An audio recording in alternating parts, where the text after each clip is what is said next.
Hey, welcome to Scarred Not Silent. This is Roddy G. Thank you for being with me. I think I'm fighting another cold. I think I'm in it. I took some vitamin C, drank. Lord knows what that's gonna do to the rest of my body, but I'm I don't want to be sick. So I get that little scratchy feeling again, and making that noise again. So hopefully we could get rid of that feeling. I don't think I've been sick in twice in the same year since COVID, probably. So I don't know, but we're gonna fight. Went to the oncologist. Everything looks good, and they said my hemoglobin actually looks better than last time, which was 6 months ago. So that's good. So everything looks normal. No issues there with the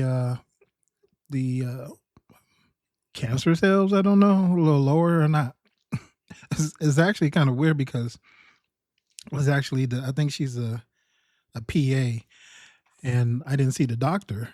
So the PA basically read me my labs, and she kind of made it sound like good, but like, like it's good you didn't get it, but maybe we'll keep checking it just so you don't get it. Type like you're going. I don't know. It was weird. I felt like maybe you do have it or could get it. Maybe you don't get it, but I know because I kept saying, yeah, they said that it was really low. She goes, yeah. So, but we'll take what we get. We'll go back to that mindfulness. We'll go back to right now in the present, and I don't have nothing, and everything looks low, minimal, and no changes. So that's a great thing. So we'll take that. It's just always interesting when you have multiple doctors or medical professionals come in, and even if it's 6 months, and they'll go, yeah, and then you're like, what you not telling me? But that's probably our mental playing tricks on us because we've been through it so much. Anyway, so we're going to get on to our new little mini series, and this one is making peace without settling. And I had to think about that, and I was like, what exactly? What you mean? And I actually put it into Chat GPT to have it explained a little bit more, because I'm like, I kind of got it, but what context? So now I think I have it. And it was sort of talking about like accepting and being able to like putting in your resignation for a job. Sometimes when you watch boxing, you used to see what a boxer was like. They know that they're just getting pummeled, and sometimes the ring would throw in the towel. You remember when Rocky was like, don't throw the towel in, don't throw the towel in, because he didn't want to give up. But then we'll talk about real life. Some boxers throw in the towel just because whatever, it's not their night. And maybe they'll go back and train. Maybe the person changed up their strategy. Maybe the other person was really good about countering their strategy. All these things doesn't mean that all of a sudden you're a scrub. It just means that maybe you got out coached, or you get out planned, or maybe you took a person for granted. Like Mike Tyson, Buster Douglas fight, back in the 80s, I think it is. So, and then you just throw in the towel. And I'm not saying Mike threw in the towel, he just got knocked out. But in other circumstances, you may throw the towel in just to preserve your body and come back to train and, get mentally tough to refight again, something like that. And so, and I definitely accepted the challenge, right? And but even more is I also put in my resignation on some things. Like, this is just how it's going to be. You're not going to be a 275-pound, like, muscle guy with some body fat, but a lot of muscle too. Like, that's probably going to be over unless you want to train like that. And some people train like that. I just didn't have the energy or the desire to do that anymore. And I still don't have the desire to train as if I'm going to the Mr. Olympia competition. I'm just happy to get off the couch and watch the food I'm putting in my mouth at this point. Although we're a little more active, um, where you have not been a little more active like in a couple of weeks. But it's definitely something that we need to do. But also, we have been a little more mindful with our eating. And just from that, we noticed the difference in the scale. Although you combine the two, you'll notice a lot of difference in the scale. Something like that, right? I resonated that. Yeah, football was never going to happen again. Although I was pretty much done playing football. But just all these things that in your head you think you could do, you just kind of put in that notice. Your 30-day notice is like, it's not going to happen, so get prepared, type of thing. And then also you have to do is to adapt. And there's so much of that with the kidney disease. Like, you have to adapt quickly, because anytime you go into that lab, they may say, oh, like, this is a perfect example. Like, I went in, had my blood work done for my kidneys, and they said, oh, you tacrolimus. Tacrolimus is your anti-rejection medication. And he said, oh, your numbers are coming up pretty high. So drop one pill. So I was taking I was taking 10 pills a day. And so I dropped it down to 8 pills a day. And then I need to go get probably blood work this week coming up to see if the levels of TAC went down or if we needed to adjust it more. But you just have to be able to pivot, right? Do you not have to go in there and go, well, I just bought a fresh bottle of medication, what you mean that I'll need to get off of it, or something like that. Sort of like when you had the kidney transplant where you just change the medications. You could do that. You could change medications like daily. They could call you and say, okay, don't take this because we found out that went up. So then you're sitting I had so many pill bottles that I didn't use a lot of the pills in, just a waste of money, just thousands of dollars of wasted meds. And so much of me wanted to go like, can we go, the border's that close. Is there a program that you could ship these medications to? Maybe some people are not getting access to these medications, even if you got to scrape a piece off and to examine it to make sure everything's good.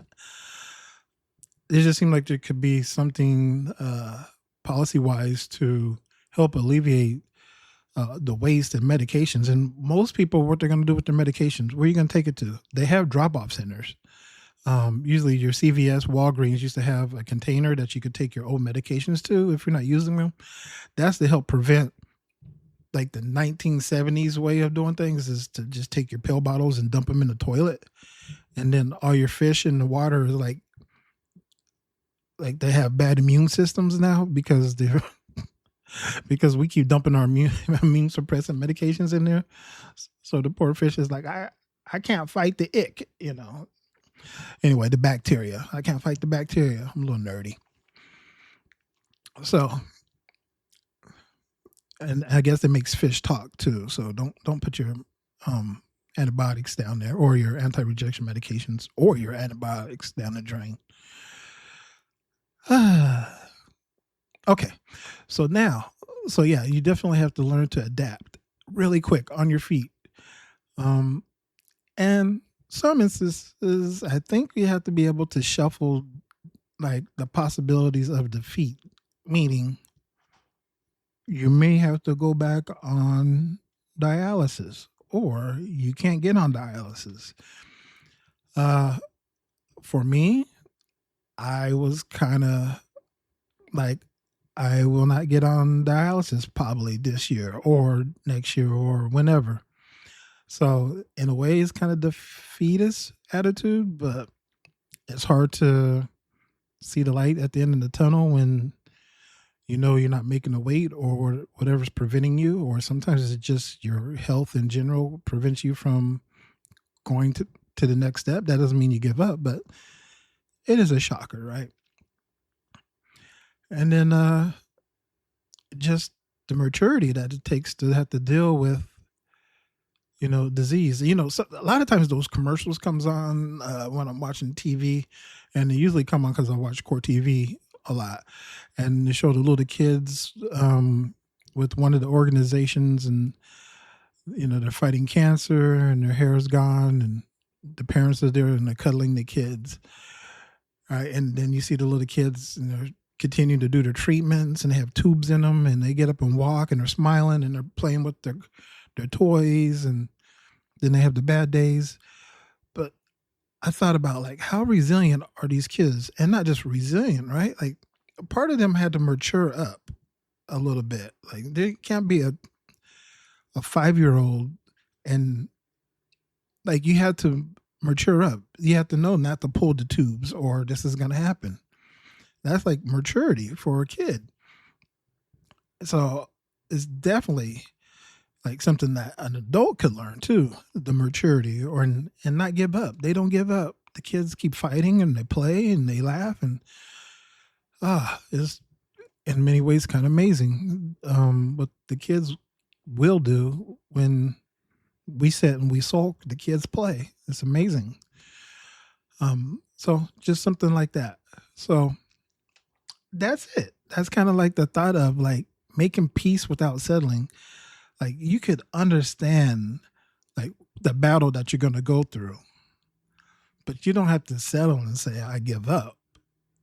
You say, okay, well, ask everybody. You have all kinds of people. Ask them, what do I need to prepare? How do I prepare? What are the tools that I use? Are there any books? Is there any, quicker ways to prepare food? Can I get access to my dietitian? Can I get access to the accounting people? Who's all in my team?